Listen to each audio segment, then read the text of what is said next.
We've all heard the stories of the Pharaoh's curse, right? The tales of sudden, mysterious deaths that plagued those who dared to disturb the final resting place of ancient Egyptian kings. The most famous one, of course, is the Curse of Tutankhamun. When Howard Carter and Lord Carnarvon opened his tomb in 1922, it unleashed a media frenzy. And when Lord Carnarvon died just a few months later from an infected mosquito bite, the world was convinced the curse was real. Newspapers ran wild with stories, listing every person connected to the excavation who met an untimely end. It was a perfect storm of ancient mystery and modern superstition. But here's the thing, most of those stories are just that, stories. When you actually look at the data, the so-called curse falls apart. A study published in the British Medical Journal years ago examined the lives of the 44 Westerners identified as being present when the tomb was opened. What did they find? Well, for the 25 who were most directly exposed to the so-called curse, their average age at death was over 70. Howard Carter, the man who led the entire expedition, lived for another 17 years, dying at the ripe old age of 64 from lymphoma. Not exactly the dramatic, curse-fueled demise the legends would have you believe. In fact, many of the key people involved lived long, full lives, completely untouched by any supernatural vengeance. So, was the curse just a myth, a fantastic tale spun for sensational headlines? For most, yes. But not for everyone. Because there's another side to this story, a much stranger and more unsettling one. It's not about death, but about something that lingers. It's a story whispered among the families of a select few who were there that day. It seems that for a small number of the survivors, the curse took on a different form. It didn't strike them down with illness or freak accidents. Instead, it followed them. It crept into their minds, into their sleep, and it never, ever left. This isn't a curse of death, but a curse of the mind, a psychological echo that reverberated through the rest of their lives. These individuals, though they lived for decades after opening the tomb, shared a chillingly similar experience. They were haunted. Not by ghosts or phantoms in the traditional sense, but by a recurring nightmare. The details passed down through family journals and letters are eerily consistent. It wasn't a vague dream. It was specific, vivid, and terrifyingly real each time it happened. It didn't matter if they were in London, Cairo, or New York. The dream always began the same way. They would find themselves standing in a narrow, stone hallway. The air was thick and stale, just like the air that first hit their faces when they breached Tutankhamun's tomb. The walls were covered in hieroglyphs that seemed to shift and squirm in the flickering torchlight they held in their hand. Even in the dream, they knew where they were.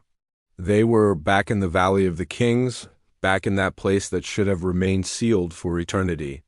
The silence in the dream was absolute, a heavy, pressing silence that felt more terrifying than any sound. The only thing they could do was walk forward. The hallway stretched on, seemingly endless. With every step, a sense of dread would build in their chests, a feeling that they were being watched by unseen eyes from the painted figures on the walls. They'd feel a desperate urge to turn and run, but their legs wouldn't obey. They were compelled to continue down this stone passage, deeper and deeper into the heart of the dream tomb. The torchlight would flicker, casting long, dancing shadows that played tricks on their eyes. Was that a statue, or did something just move in the corner of their vision? And then they would see it. At the very end of the long corridor, there was a single, imposing door. It wasn't just any door. It was magnificent, covered in gold leaf and inlaid with brilliant blue lapis lazuli. It was a door fit for a god-king, radiating a strange, cold energy. In the dream, they knew with absolute certainty that they had to open it. It was an obsession, a command they couldn't ignore. This door held the answer, the secret, the reason they were trapped in this recurring nightmare. So they would walk towards it, their heart pounding against their ribs. The hallway would seem to get narrower, the walls closing in. The air would grow colder. When they finally reached the door, they'd see it had no handle, no lock, just a seamless, smooth surface. They would push. They would shove with all their might, their muscles straining. They'd slam their shoulder against it, again and again, the impact jarring them, but the door wouldn't budge. It was as if it were part of the solid rock of the mountain itself, and that's when the terror would peak. A wave of pure, claustrophobic panic would wash over them. They were trapped. Trapped in this hallway with this door that would not open. They would start to pound on it with their fists, the sound echoing unnaturally in the confined space. They'd shout, they'd scream, but the only sound was their own voice, swallowed by the immense silence of the tomb. The hieroglyphs on the walls would seem to mock them, their painted eyes watching impassively. The dream was a perfect prison of their own making. The climax was always the same. As their desperation reached its zenith, they would hear a sound. A soft, dry, whispering sound from the other side of the door, a scraping like stone on stone, and then a voice. It wasn't in English or ancient Egyptian or any language they could recognize.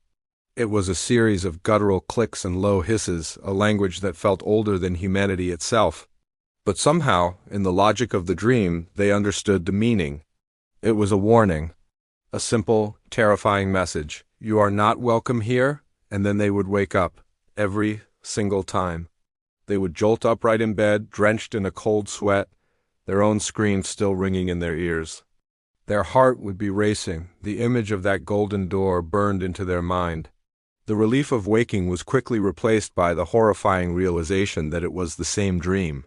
Again, the same hallway, the same door, the same whispers.